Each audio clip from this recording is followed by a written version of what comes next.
مغربی تہذیب کیا ہے؟ مغربی تہذیب مغربی ثقافت کا نام نہیں ہے، کیونکہ مغربی ثقافت رینیسنس سے پہلے وہی کچھ تھی جو دنیا بھر کے مختلف مذاہب کی تہذیب ہے. کہ مذہب کی تہذیب میں آپ بنیادی طور پر مانتے ہیں کہ فیصلے اور قوانین الہیاتی بنیادوں پر، یعنی کہ غیب سے یا خالق کی طرف سے آتے ہیں، اور اس میں لوگوں کا، انسانوں کا اپنا علم یا عقل یا ان کے فیصلے ضروری نہیں ہوتے. تو یہ تہذیب تو ہر جگہ، مذہب کی تہذیب ہر جگہ ایسی تھی، اور یہ 5-7 ہزار سال کی جو ہسٹری ریکارڈڈ ہے یا تھوڑی ریکارڈڈ ہے، اس میں یہ ایک بات کامن ہے. کرسچینٹی ہو، جوڈائزم ہو، ہندوازم ہو، اسلام ہو، بدھزم ہو، بنیادی طور پہ اس کا تعلق عقیدے سے ہے. اس میں سوچ کی آزادی یا تو نہیں ہے یا بہت ہی محدود ہے، یعنی قاعدوں کی پابند ہے. ایک حد سے آگے آپ آزادی سے نہیں سوچ سکتے.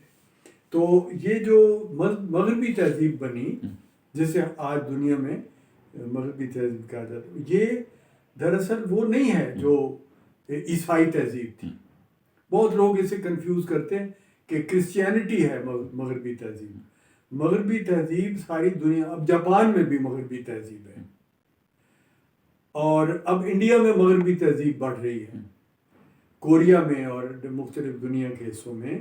مغربی تہذیب کا مطلب ہے وہ تہذیب جو ایجاد کو مانتی ہے، جو انسان کے حق اختلاف کو مانتی ہے، جو انسان کے سوچنے کی آزادی کو مانتی ہے، جو کسی نظام کو چلانے کے لیے لوگوں کی رائے کو فیصلہ کن مانتی ہے.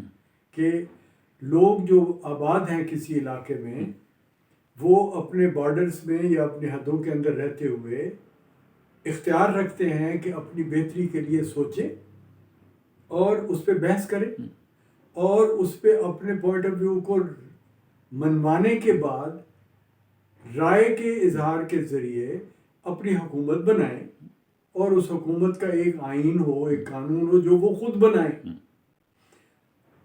اور اس قانون کے مطابق وہ آپس میں حکمرانی کریں.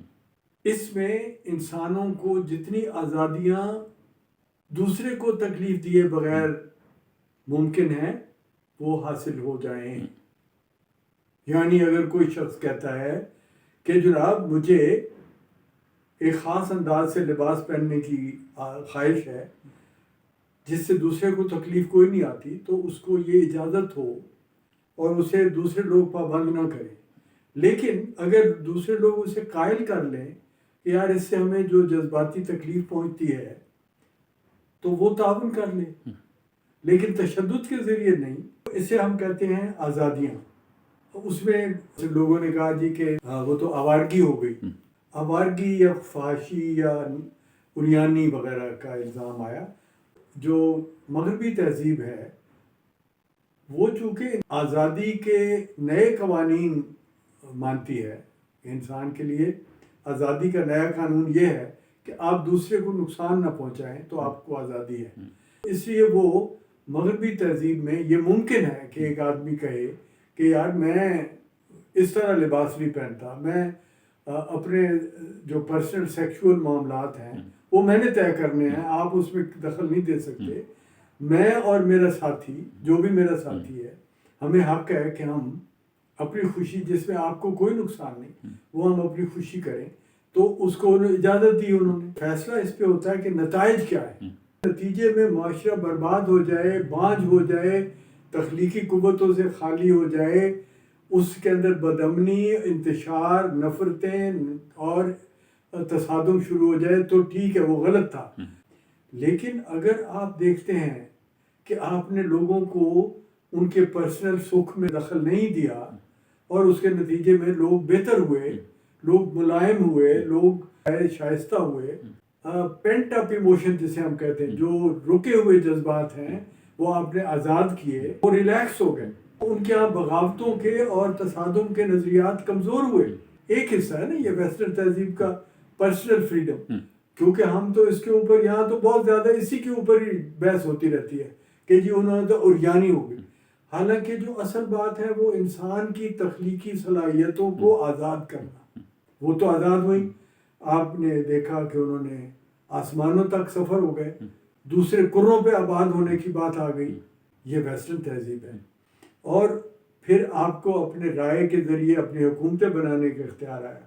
اس کا یہ مطلب نہیں کہ پاکستان میں جو نوسر بازی ہوتی ہے اس کو لے کے ہم کہہ دیں کہ جی دنیا میں مغربی تہذیب نے کیا دیا، جمہوریت دی، تو اس کا مطلب یہ نہیں کہ اگر آپ کے عوام فیصلہ کرنے میں احتیاط نہیں کرتے تو یہ اس میں کسی کا کیا قصور ہے؟ بھئی آپ کو اختیار دیا گیا کہ آپ ٹھیک بندے الیکٹ کریں، آپ ٹھیک بندے الیکٹ نہیں کرتے تو یہ تو آپ کی ثواب دید ہے نا عوام کی.